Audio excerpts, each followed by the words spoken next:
Abra sua Bíblia, por favor, no Evangelho de Mateus, capítulo 24, e a gente começa com o que antecede esse momento, e isso é muito importante.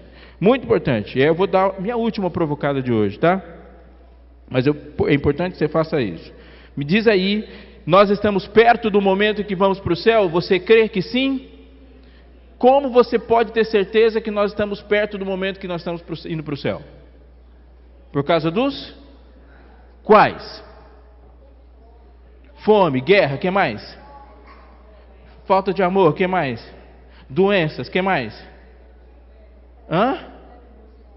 Tremor de terra, está tendo terremoto ultimamente? Que mais? E se eu falar para você que nada disso é sinal? Isso aí é tudo sinal? Nada disso é sinal. Não é. Capítulo 24, versículo 1 diz assim: tendo Jesus saído do templo, ia se retirando, quando se aproximaram dele os seus discípulos para lhe mostrar as construções do templo. Presta atenção, Jesus está saindo e os discípulos estão vindo. Eles mostraram para Jesus as construções do templo. Ele, porém, lhes disse: não vedes tudo isso? Em verdade vos digo que não ficará aqui pedra sobre pedra que não seja derribada. Os discípulos mostram o templo e falam: Senhor, olha que beleza, que maravilha. Jesus pega um balde, enche de gelo, mistura com água para deixar a temperatura um pouco mais fria. Bonito, mas não vai ficar nada aqui. Imagine a cara dos discípulos. O meu sonho é uma Bíblia com emojis. Cara dos discípulos. Senhor, não vai ficar nada aqui? Aí você imagina a cara de Jesus. Não. Eles ficaram assim, pasmados. A coisa mais importante que existe em Israel é o templo. Até hoje. E na cabeça dele assim, não vai ter mais templo. Pensaram a mesma coisa que eu e você pensamos quando alguém fala uma coisa catastrófica para a gente. Eles fizeram: é o fim do mundo. Então, pensando que o fim do templo era o fim do mundo, eles olham para Jesus e dizem assim: Jesus, então, por favor. No Monte das Oliveiras, achava-se Jesus assentado. Quando se aproximaram dele os seus discípulos, com o templo na cabeça, igual você está aí com a casinha aí, com o bichinho ainda, que não superou esse negócio. Em particular, e pediram: dize-nos, quando sucederão essas coisas e qual sinal haverá da tua vinda e da consumação dos séculos? E olha a resposta que Jesus dá. O que está escrito na sua Bíblia, no versículo 4? Pensa no negócio desse. Eles chegam para Jesus e falam: Jesus, que sinal haverá da tua vinda? Ele fala: vede que ninguém vos engane. Imagine, eu cheguei aqui, nunca vim para Vitória. Quando eu cheguei em Vitória, eu falo assim: como que eu faço para ir até a prefeitura? Você olha para mim e fala: cuidado, hein? Eu só quero saber o caminho. Vede que ninguém vos engane. Por que Jesus fala: vede que ninguém vos engane? Porque a pergunta é uma pergunta de quem está pedindo para ser enganado. Porque eles não estão perguntando da volta de Jesus por causa das ações que Jesus vai fazer para a sua volta. O que estão na mente deles é uma catástrofe. Eles perguntam: olha o templo, Jesus. E Jesus fala: não vai ficar nada. Na cabeça dele, tragédias são sinais da volta de Jesus. Isso é o que aconteceu na cabeça dele. Jesus falou assim: você está prontinho para ser enganado. Porque toda vez que você pensar que tragédia é sinal de fim do mundo, você vai ficar com o coração sensível e vai aparecer alguém e vai enfiar um monte de mentira na sua cabeça. Então presta atenção no que eu vou te dizer. E Jesus começa a dizer: vede, ninguém vos engane, porque virão muitos em meu nome, dizendo eu sou o Cristo, enganarão muitos. E vai enganar quem? Quem está pensando que tragédia é sinal de volta de Jesus. E ele vai continuar dizendo: certamente, não tenha dúvidas, ouvireis falar de guerras e rumores de guerra. Vede, não vos assusteis, porque é necessário assim acontecer. E como que termina o texto na sua Bíblia? O que Jesus falou sobre guerra e rumor de guerra? Que é sinal ou que não é sinal? Que não é sinal. Você vai ouvir certeza que você vai ouvir falar de guerra e rumor de guerra, mas isso vai acontecer. Mas isso é o fim? Mas isso não é o fim.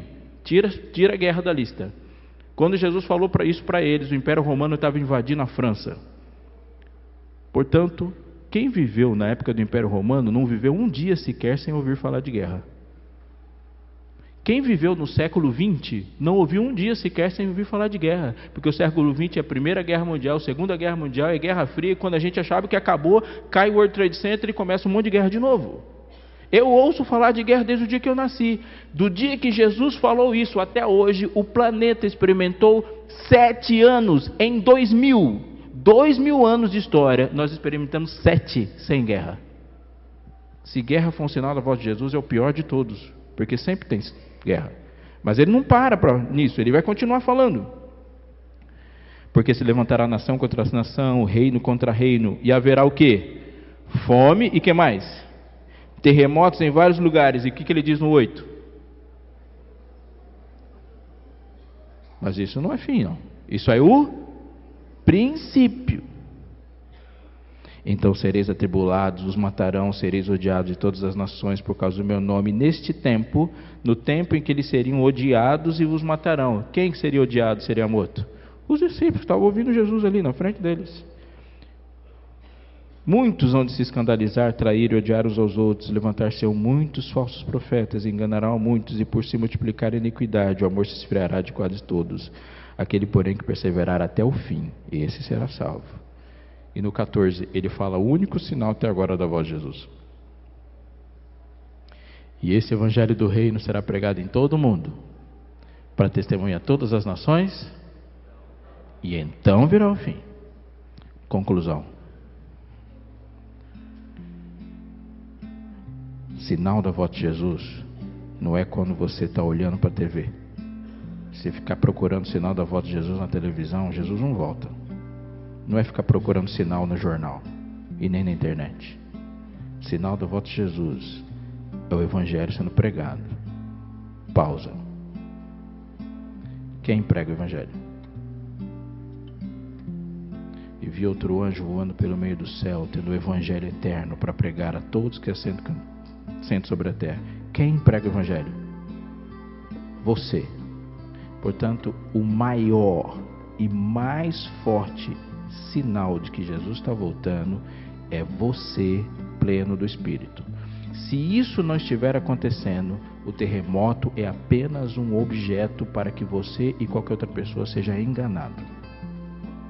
Porque se o evangelho não está sendo pregado, se a igreja não está se levantando, se os jovens não estão se enchendo de poder e com coragem para falar de Jesus para quem quer que seja, não é conclave, não é eleição americana, não é união de igrejas, não são guerras e não são terremotos, porque Satanás não diz que hora que o mundo acaba, porque essas ações catastróficas no mundo é coisa do mal, do mundo e de Satanás, e Deus está dizendo que quem termina a história é ele e não o mal. É Deus que fala, acabou. E Deus fala, acabou, quando um povo se levanta para dizer do amor de Deus para o mundo inteiro. Vocês estão me entendendo? Guerra contra o mal é um sinal da volta de Jesus. É o terremoto que a igreja causa no mundo que é sinal da volta de Jesus. É quando a gente sacia a fome das pessoas que é sinal da volta de Jesus. E não quando a gente fica sabendo que elas estão com fome. Isso é sinal da volta de Jesus. Portanto, o céu se aproxima do mundo quando o Filho de Deus se aproxima do céu.